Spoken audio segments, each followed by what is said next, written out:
Every story has its moment. Mine comes at 1,000 subscribers. Subscribe and be here when the story is finally told. The investigation began without urgency, which later records would show was itself a decision shaped by habit rather than evidence. In the late phase of the Pacific Air War, Japanese night bomber and reconnaissance missions had become routine. Crews flew familiar routes over open water and coastal terrain, relying on darkness and procedural discipline rather than speed or maneuver. Losses were expected, but they were usually explained. Engines failed, weather shifted, aircraft drifted off course, and never found land again. These explanations had precedent, and precedent carried weight. The first aircraft failed to return after a standard night sortie. There was no distress call, no reported enemy contact, and no deviation from the planned route according to ground observers. The operations log recorded the loss with minimal annotation. The crew was listed as missing. No search was immediately ordered. At headquarters, the absence was noted but not discussed. The war had conditioned everyone to accept silence as a possible outcome. Within 10 days, 3 more aircraft disappeared under nearly identical conditions. Different crews, different squadrons, same pattern. Departure times were staggered, weather reports unremarkable, fuel loads within regulation. Radio monitoring stations logged routine check-ins followed by nothing. The absence of emergency signals was unsettling but not unprecedented. The official explanation remained navigational error compounded by fatigue. Responsibility for reviewing the incidents fell to Major Hiroshi Takeda, an air staff officer with no combat command but extensive experience in operations planning. Takeda had flown early war reconnaissance missions over China and later transitioned to staff work after sustaining a leg injury. He was known for precision and restraint, not speculation. His role was not to assign blame, but to determine whether procedural failure existed. At the outset, he believed it likely did. Takeda reviewed mission folders in a small, dimly lit office, the walls lined with route charts marked by grease pencil corrections accumulated over months. He noticed that the lost aircraft had followed approved altitudes and headings. Nothing stood out immediately. That absence of anomaly reinforced his initial assumption: human error under night conditions. He felt no urgency to escalate the matter. Escalation implied an external threat, and there was no evidence of one. Surviving crews from related missions were interviewed individually. The interrogations were formal, conducted in quiet rooms with a recorder present and no raised voices. Questions focused on timing, formation spacing, radio discipline, and fuel management. Pilots answered carefully. Navigators referred to charts. No one reported enemy fighters. Several mentioned the sky felt unusually empty, but this was dismissed as subjective impression.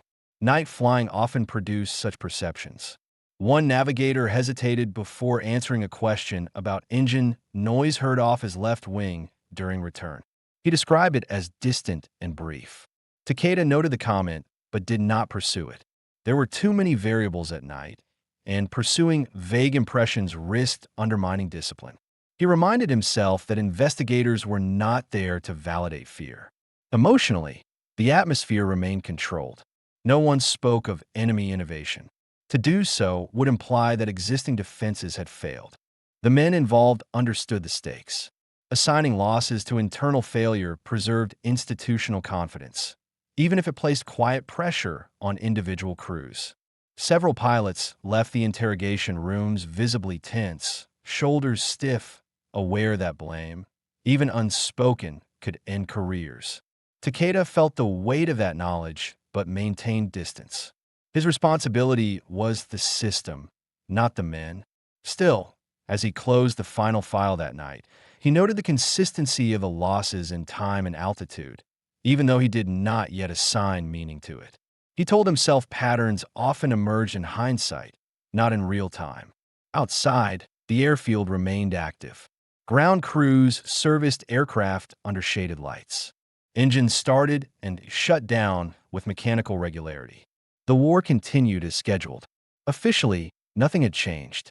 Privately, Takeda authorized a quiet continuation of data collection, instructing clerks to flag any further losses matching the same profile. He did not frame it as an investigation, only as administrative diligence. At that stage, he believed the matter would resolve itself through correction of procedure or simple attrition. What none of the reports addressed, because no one yet believed it necessary, was the possibility that something external was operating with intention, timing, and restraint. That question did not yet exist in formal language. It remained unspoken, buried beneath routine, discipline, and the assumption that the night itself was the enemy. The opening phase closed not with alarm, but with paperwork completed, files stored, and aircraft scheduled for the following evening. An outward calm maintained by experience, and an inward pressure beginning to take shape without name. The disappearances continued without interruption, and their accumulation began to force attention not through drama, but through arithmetic. Within the next operational cycle, 2 additional aircraft failed to return from separate night missions flown on different routes. The losses were recorded by different commands, yet the paperwork converged on the same desks. The absence of debris, survivors, or emergency signals persisted. The lack of variation became difficult to ignore. Major Takeda expanded the scope of his review without announcing it. He requested fuel manifests, engine service histories, and weather overlays for each missing aircraft, comparing them against missions that returned safely under similar conditions. The data showed no degradation trend. Engines were within service limits. Fuel reserves exceeded minimum requirements. Weather had been stable at altitude. The findings did not support mechanical or environmental explanations, and this absence of confirmation unsettled him more than a clear failure would have. He ordered recovery teams to examine recently discovered wreckage from a coastal crash previously categorized as navigational error. The aircraft had come down in shallow water, partially intact. Initial field notes had been brief. This time, Takeda sent a technical officer with instructions to document impact angles, structural failure points, and any evidence of fire prior to impact. The officer returned with photographs and a quiet tone.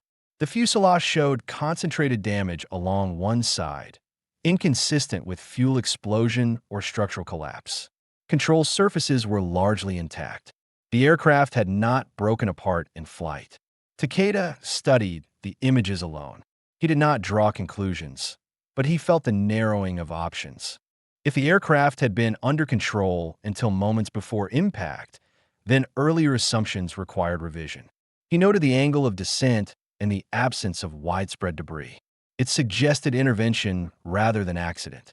He wrote this observation in neutral language and did not circulate it. Interrogations resumed, this time including ground personnel and radio operators. The questioning remained procedural, but the emphasis shifted. Operators were asked to describe signal clarity, background interference, and timing deviations. One operator recalled a brief distortion just before transmission ceased, not static, but a compression of sound. He had dismissed it at the time as equipment fluctuation. Takeda requested calibration records for the radio set. They showed no faults. Emotionally, the strain became visible in subtle ways. Pilots reported increased fatigue even before flying. Navigators double-checked charts beyond regulation. Ground crews worked with heightened caution, aware that aircraft were leaving and not returning for reasons no one could define. No one spoke openly about fear, but it expressed itself through discipline pushed to its limits. Takeda convened a restricted meeting with 2 intelligence officers and a maintenance chief. He did not present a theory. He presented inconsistencies. The discussion remained controlled, but the room carried tension. Each officer understood that if losses were not internal, then the operational environment had changed without notice. That implication carried institutional consequences. A junior intelligence officer referenced Allied aircraft development reports previously filed as low priority. The mention was brief and factual. Takeda did not respond immediately. He asked for the reports to be retrieved and left the matter there. He was aware that acknowledging an external factor too early could lead to speculation, and speculation could undermine command authority. That night, missions continued, though one route was quietly adjusted by several miles. No announcement was made. The change was justified as weather avoidance. Takeda monitored the logs personally. One aircraft returned later than scheduled, its crew visibly shaken but uninjured. The pilot reported nothing unusual, only a sense of being observed without visual contact. The statement was recorded without comment. Takeda felt the pressure of responsibility more acutely now. He was not tasked with winning battles, only with ensuring that losses were understood. Yet understanding was becoming difficult. He slept little, reviewing transcripts and charts, aware that each delay increased risk to crews already in the air. By the end of the period, the investigation had shifted from assumption to uncertainty. No official conclusion had changed, but the foundation beneath it had weakened. The night no longer appeared as a passive hazard. It had begun to show structure, timing, and selectivity. Still, Takeda did not name the threat. He understood that naming something before it was proven could be as dangerous as ignoring it. The chapter closed with restraint intact, procedures formally unchanged, and an unspoken recognition among a small group of officers that responsibility now included preparing for an explanation that might not favor them. The next loss did not arrive as a report of disappearance, but as physical evidence. Coastal patrols located debris drifting several miles east of a known return corridor. The fragments were recovered at first light and transported under guard to a temporary hangar near the airfield. This was the first time the investigation had material to examine without conjecture. The mood shifted from controlled uncertainty to focused scrutiny. The wreckage belonged to a reconnaissance aircraft flown by an experienced crew with no prior disciplinary notes. The airframe sections showed puncture patterns clustered along the port side of the fuselage and wing root. The holes were uniform in size and direction. They were not the result of flak dispersion or ground fire. There was no evidence of internal explosion. Control cables were severed only near the impact zone, not throughout the structure. The aircraft had been flyable until moments before loss of control. Takeda observed the inspection in silence, standing with his hands behind his back, allowing the technical officers to speak first. He listened to their language carefully. None of them used the word attack, but each description eliminated alternatives. Weather had not caused this. Maintenance had not caused this. Navigation had not caused this. The process of exclusion left only one category unspoken.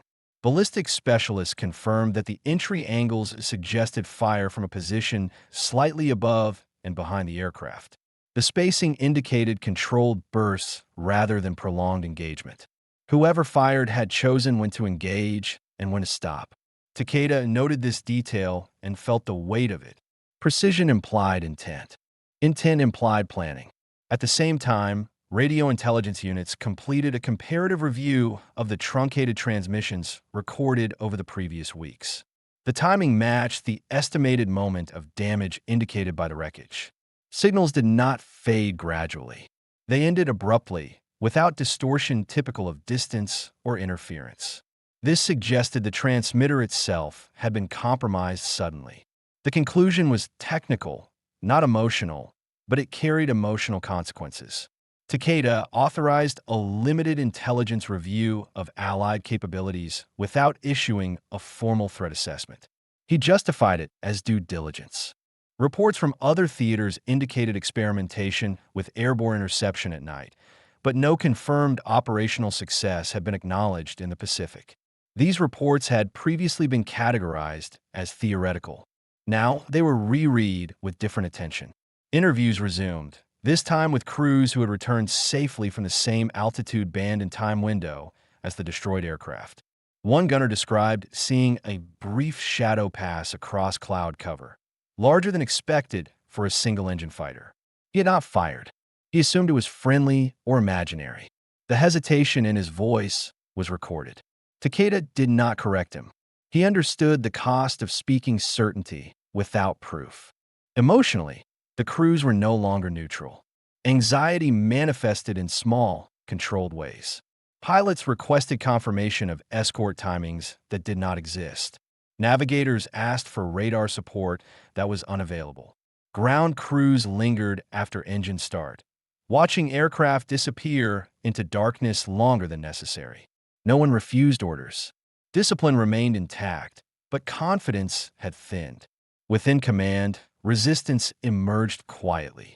Senior officers cautioned against overinterpretation of limited evidence.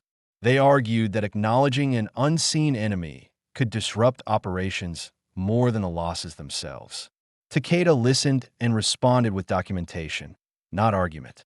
He presented photographs, timing charts, and radio logs. He avoided conclusions. He let the data speak, even when it spoke softly. That night, missions were again adjusted without announcement. Altitudes varied. Routes bent slightly inland.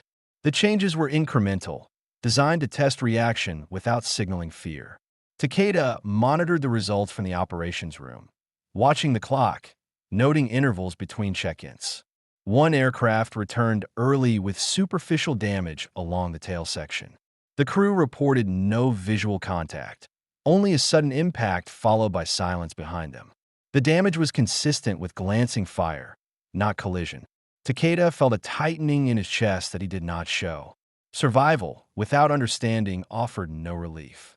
Each return raised new responsibility to explain why some lived and others did not. He understood now that the investigation was no longer administrative. It had become a matter of protecting crews without admitting vulnerability before proof was complete. By the end of this phase, the pattern was undeniable to those closest to it. Losses were selective. Engagements were controlled. The enemy, whoever or whatever it was, operated without haste and without broadcast. The night had acquired structure, and structure implied a system. Takeda closed the day's files with deliberate care. He knew that the next step would require formal acknowledgement of an external threat, and that such acknowledgement would shift responsibility upward and outward. He was prepared to carry that burden, but only when the evidence could withstand scrutiny from those who preferred certainty to caution. The chapter ended with no alarm sounded, no orders suspended, and no public statements issued. Aircraft continued to fly. Men continued to obey. But within a narrow circle of officers, the investigation had crossed a threshold. The question was no longer whether the losses were accidental. It was how long command could afford to act as if they were. The investigation entered a phase where silence became evidence. Not the silence of missing aircraft, but the silence within the command structure as information accumulated faster than decisions. Takeda now operated under the awareness that his findings were no longer confined to technical review. They were beginning to affect operational credibility, and that made every step deliberate. Radio intelligence units completed a consolidated analysis covering several weeks of night operations. When plotted against mission timelines, the interruptions followed a narrow window that repeated with unsettling consistency. Transmissions ended at similar distances from the coast, within minutes of each other across different nights. The pattern did not align with atmospheric interference or equipment variance. It aligned with interception timing. Takeda reviewed the charts with the radio officers present. He asked no leading questions. He only asked whether the data could be explained another way. No one offered an alternative. A controlled test was authorized without formal acknowledgement. One aircraft was assigned a modified route with a delayed departure time, while maintaining standard altitude and radio procedure. The intent was observational, not defensive. The aircraft returned intact, but its radio log showed an unexplained spike in background noise during a specific interval, followed by a return to normal. The crew reported no visual contact. The noise spike coincided with the time window observed in previous losses. The implication was clear, but still unspoken. Takeda began to feel the pressure from both directions. Field commanders demanded clarity to protect crews. Senior staff demanded restraint to avoid premature conclusions. He balanced both by framing the issue as operational uncertainty rather than enemy superiority. Privately, he understood that uncertainty itself was becoming a threat. Debriefings grew more subdued. Aircrew answered questions with care, aware that their words might influence future assignments. One pilot admitted he had flown the last mission with his hand resting on the radio transmit switch longer than usual, unsure whether silence or communication offered better survival. The admission was recorded without comment. Takeda recognized it as a sign that confidence was eroding, even among experienced men.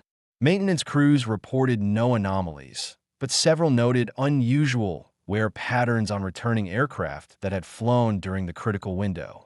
Minor abrasions, shallow indentations, nothing conclusive. Taken together, they suggested proximity to high-speed airflow disturbances inconsistent with formation flying. The reports were technical, restrained, and deeply troubling. Takeda prepared a preliminary internal memorandum. It avoided definitive language. It described probable hostile interference under night conditions using means not yet fully identified. The phrasing was deliberate. He knew that once such language entered the record, it could not be withdrawn. Before submitting it, he read it several times, weighing the consequences for those still flying. Emotionally, Takeda remained composed, but the strain was evident in his routines. He stayed longer at headquarters, ate little, and reviewed materials late into the night. He understood that delay risked lives, but accusation without proof risked chaos.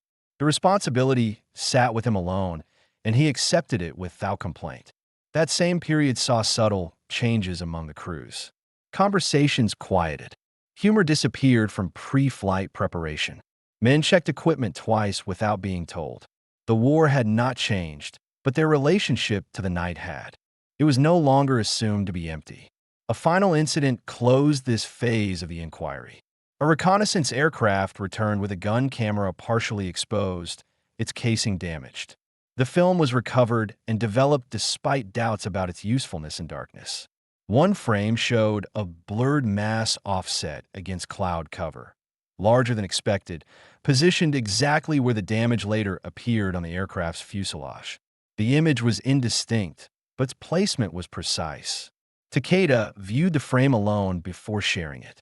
He did not feel vindication. He felt confirmation of responsibility.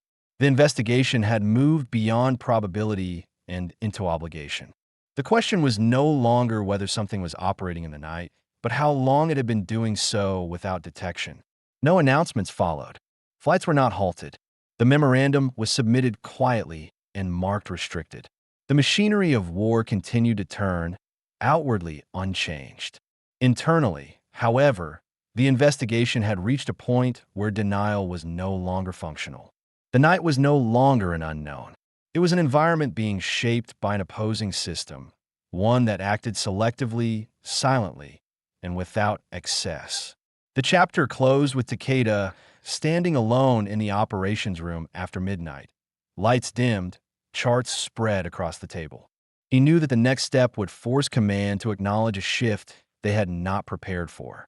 Until then, his task was to hold the line between evidence and action, knowing that every hour spent in that balance carried weight measured in aircraft, crews, and decisions that could not be undone. Operational changes were introduced without announcement and without ceremony. They appeared first as marginal adjustments in flight orders. Staggered departures widened beyond normal spacing, altitude bands reassigned by narrow increments. Radio procedures shortened rather than expanded. None of it was framed as a response to threat. On paper, it read as efficiency. In practice, it was containment. Takeda approved these measures after reviewing the latest damage assessments.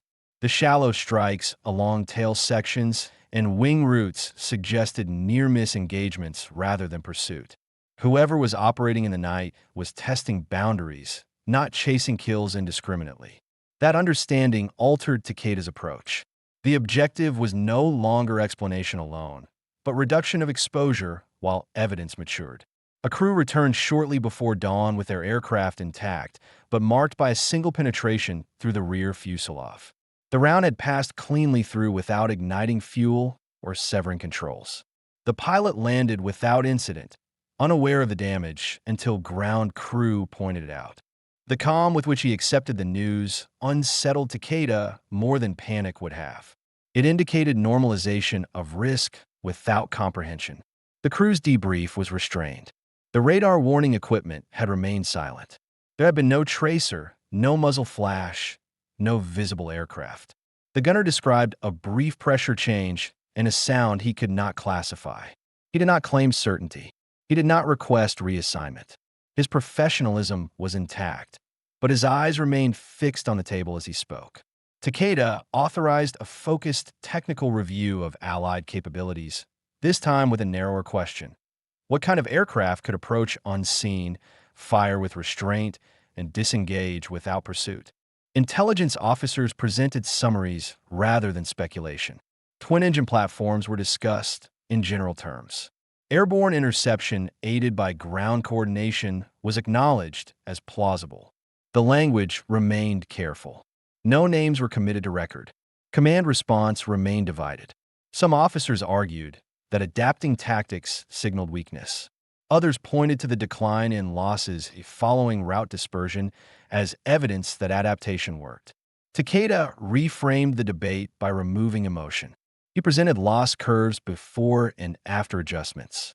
The curve flattened but did not disappear. Survival had improved, understanding had not. Emotionally, the strain shifted from fear to responsibility. Squadron leaders understood they were sending crews into conditions they could not fully explain. They compensated with discipline. Briefings became shorter and more precise. There was no encouragement, only instruction. Men accepted this without complaint. The absence of rhetoric made the risk feel heavier. A maintenance officer reported unusual residue along the underside of a returned aircraft, consistent with exhaust wash from a larger engine passing nearby at close distance. The finding was not conclusive, but it aligned with prior impressions. Takeda added it to the file without emphasis. The case no longer depended on a single proof. It depended on convergence. Late that week, a reconnaissance mission was aborted after the crew reported instrument anomalies during the known window. The aircraft landed safely. Post-flight inspection revealed no faults. The decision to abort had been made on intuition rather than instruction. Takeda noted the time and route. The intuition aligned with previous loss intervals. Survival had been achieved through hesitation, not counteraction. Takeda prepared a second memorandum, more explicit than the first but still restrained. It acknowledged sustained hostile night interception capability, operating selectively and with discipline. It recommended continued dispersion, reduced predictability, and limitation of missions not essential to immediate operations. It did not recommend confrontation. The tone was professional, not defensive. He delivered the memorandum in person. The room was quiet as it was read. No one challenged the evidence. No one expressed relief. Acceptance carried its own weight. The war had not become more violent. It had become more precise, and precision demanded accountability. That night, Takeda remained at headquarters as aircraft launched and returned. Fewer missions were flown. Those that flew avoided the previously observed corridors. The sky was quieter, not because the threat had vanished, but because exposure had narrowed. Takeda understood that this phase marked the limit of denial. What followed would require acknowledgement at levels beyond his authority. His task had been to reach that point without panic and without delay. He closed the day knowing that some lives had been preserved through caution, while others had already been lost through assumption. The chapter ended without resolution or announcement. The investigation had done its work in silence, shaping behavior rather than headlines. The night remained active, but no longer misunderstood.